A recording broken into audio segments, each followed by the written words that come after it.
Hello there. I felt like covering the more recent news in regards to the potential conflict with the Ukraine versus Russia. Macron is scheduled to be making a visit to the Ukraine at some point in time. Um, I wouldn't blame the Ukrainian loyalist for being skeptical of Western assistance in a timely manner. There's plenty of videos available, usually from Al Jazeera, Vice, and a handful of other ones talking about the conflict that's starting to build up. Um, and there's a lot of aspects to war that many people don't understand because they don't think that way. So they don't understand why it is that things are the way they are. Um, for starters, these guys have been bickering for a long time, and it's been a bit of a sticking point for probably many decades, but more in particular in the last few years, with Russian-backed separatists. Um, I'm actually on the Ukrainian government side on this particular argument because, you know, people are stupid. And I'm not saying governments are particularly more intelligent, but um, the mentality of, they must return to Mother Russia and, its protective wing, and therefore the real enemy is the West, whom didn't allow it into NATO or the European Union. Um, so, they've essentially betrayed the Ukrainians in the first place, and Russia is their leading protector because the Ukrainian economy, as well as their military industrial complex, is not a big player on the world stage. But the things people don't understand is if the Russian forces were going to do a full on, attack of any sort, unhindered by any Western sanctions or military aid, it could do so very quickly and with minimal casualties on the Russian front. Um, the Ukrainians don't have the military technological know how to counteract the type of weapons that the Russians have. There are certain countries that they escalated their development of new technology that's always changing. That's the thing about military technology, is it's never one set of things, and that's the way how it always is. You'll watch tank videos about the Abrams tank and the somewhat recent Russian tanks, and people always go, "Oh, they just use the same ones over and over again." And it's like, well, maybe because it's cheaper they'll do that, and there's no real need to upgrade them. But behind closed doors, they have more sophisticated tanks as well as many other pieces of military hardware. They have missiles that are probably strong enough to destroy Ukraine right then and there, the entire country. Um, Not just a large section, I mean the entire country. That's obviously World War III talk, and that's off the table because a long time ago with the Soviet Union, before it collapsed, it was agreed upon of mutually assured destruction, which means that there are rules, and it means that there is limited warfare, and there's no one country in the world that can run around and do whatever it wants whenever it wants, despite what the media says. Everyone says, "Oh, the Americans, look at them. They're always sticking their nose in other people's business. They're always doing this. They're always doing that." There are so many things they would like to do and they don't do them. So that's rubbish altogether. Simply because how the West portrays the United States um, doesn't mean that that is accurate. That is called the fog of war, and it's called propaganda. And you listen to it, you take it with a pinch of salt, that kind of deal. But there's definitely a spin on it, and it's built for manipulative purposes because that's a very key element in warfare situations. Now, the Russians have not actually mobilized that many men. You think the Americans and as well as other Western powers do not have satellites in space that can see what they're doing? Do you think the Russians would even make an effort of trying to hide it, really? I mean, they're the big bully on that side of the block, and it's just like they don't ask for permission normally unless something is there that is of equal stature as them, or perhaps even stronger, but because of reasons, will not react to certain things. So it is possible that actual uniformed Russian soldiers will enter Ukrainian territory. That is possible. We don't know. Um, the thing is, the United Kingdom and the United States are not at this point in time contributing any men or serious military hardware for the Ukrainians. So I can understand the sense of betrayal that they feel from the West, because those were two significant world powers and they are world powers. A lot of people go, "Oh, the English Empire collapsed." No, it didn't. It's that's Pappy, and the United States is one of its bastard sons, and that's the same with Canada, same with Australia, and its little midget country, New Zealand, and to somewhat of a lesser extent, South Africa, as well as other satellite states that are, they're buds with certain countries, or at least on neutral terms. And it's one of them things that, sure, they'll say we're not going to intervene military, and then you go to sleep and you wake up, and then all of a sudden the Russians have invaded the Ukraine. Putin says they have no plans to do that, but the thing about war is people think, oh, it's about gallantry, it's about honor, it's about discipline.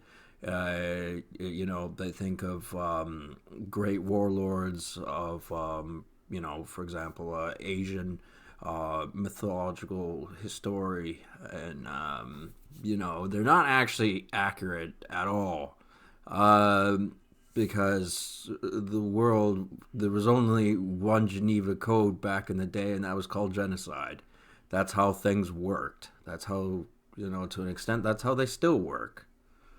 And yes, the United States say we have no plans to do anything. Russia might say we have no plans to do anything, and then they turn around and go do it.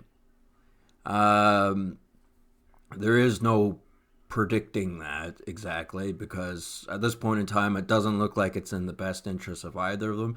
And then people go, well, wouldn't that be on television? Wouldn't it be more something that you couldn't avoid as far as information being passed along? Is that something that would be all over the internet? Yes, if they wanted to use that as a propaganda tool, then they absolutely would. Um, Except if they want to just go do it, they don't have to tell the public. Why would they tell a bunch of idiots that have nothing to do with it? Why don't they just do it? Perhaps catch them by surprise.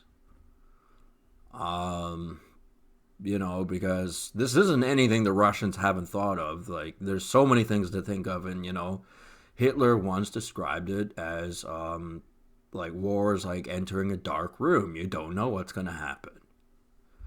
And,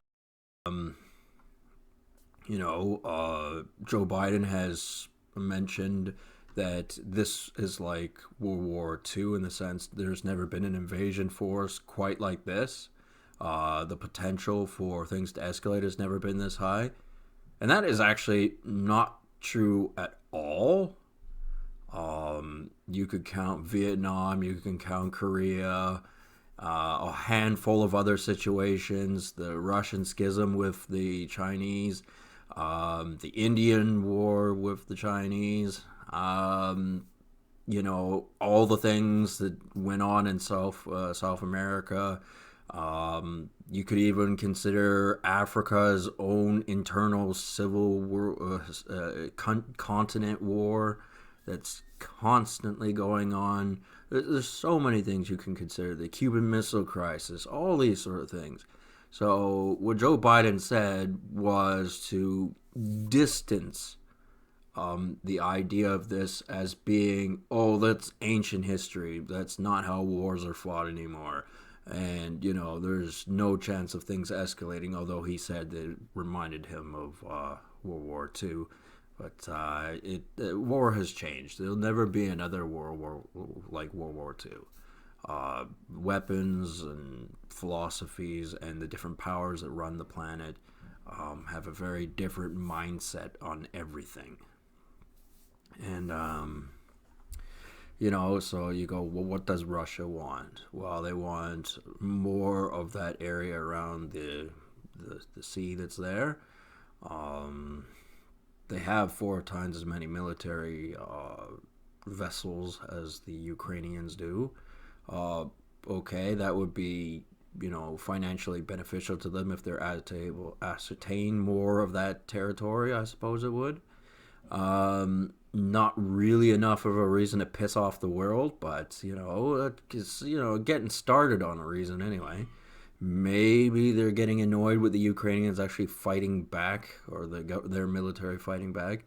The separatists fighting them, a lot of them are going to be straight up Russian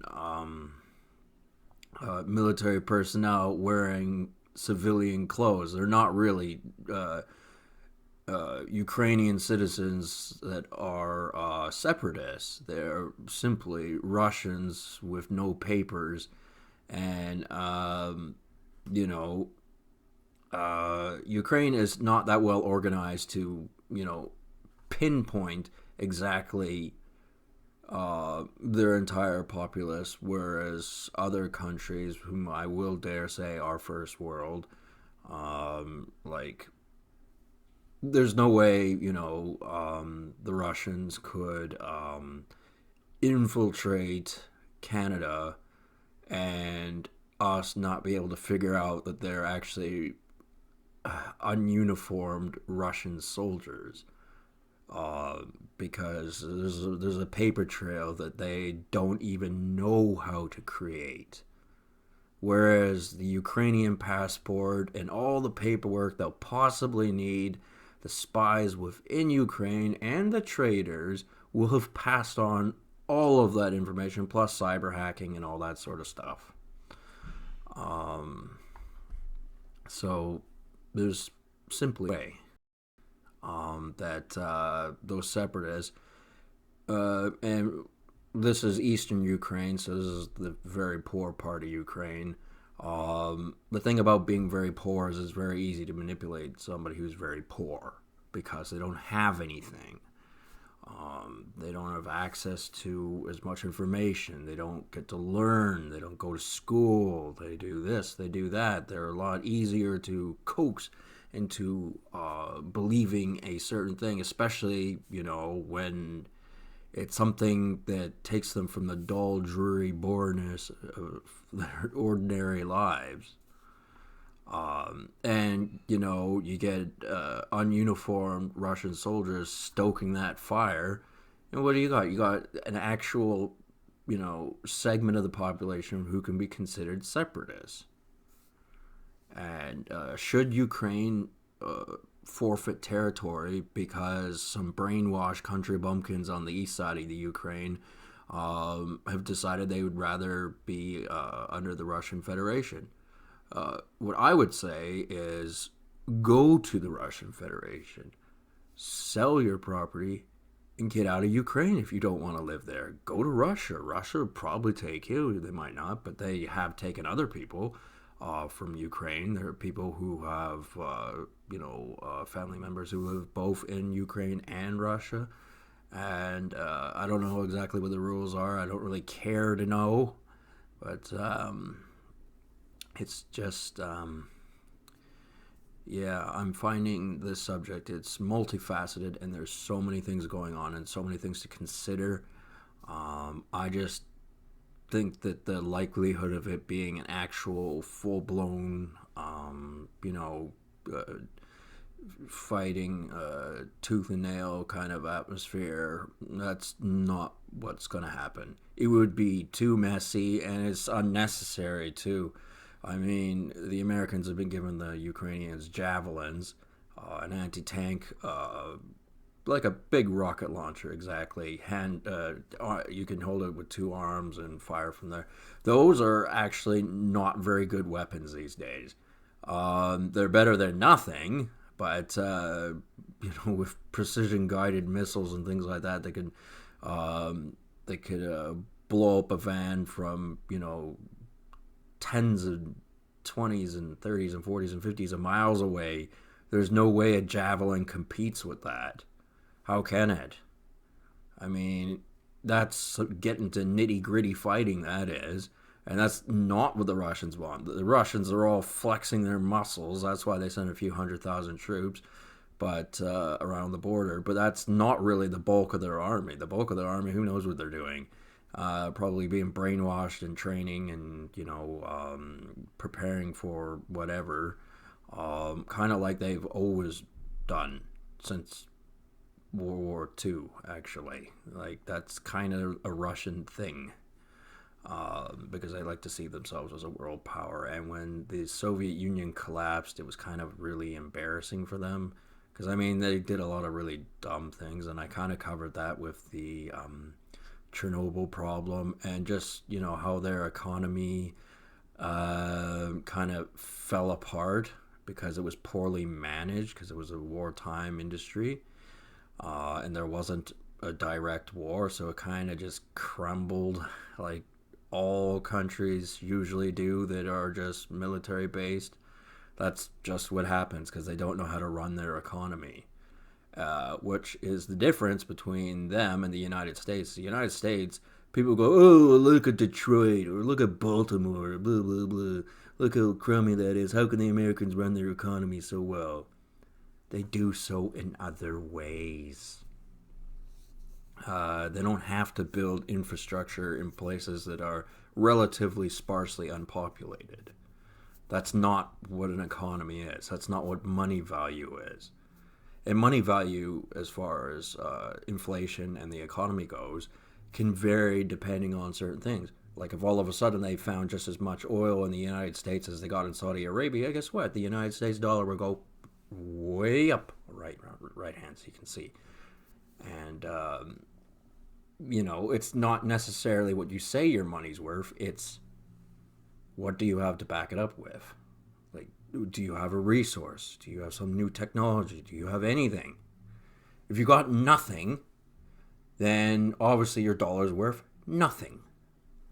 And when you're dealing with certain countries who have a tendency to manipulate and lie about their currency, you get problems there too. And there are a few countries out there that do that.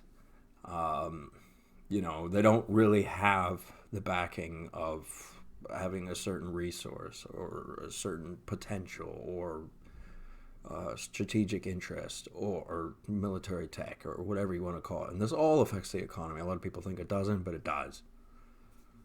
Anyway, I'm still really interested in seeing what happens here. So I'll just watch some more videos. Anyway, I'll talk to you guys later. Have a good one, and see ya.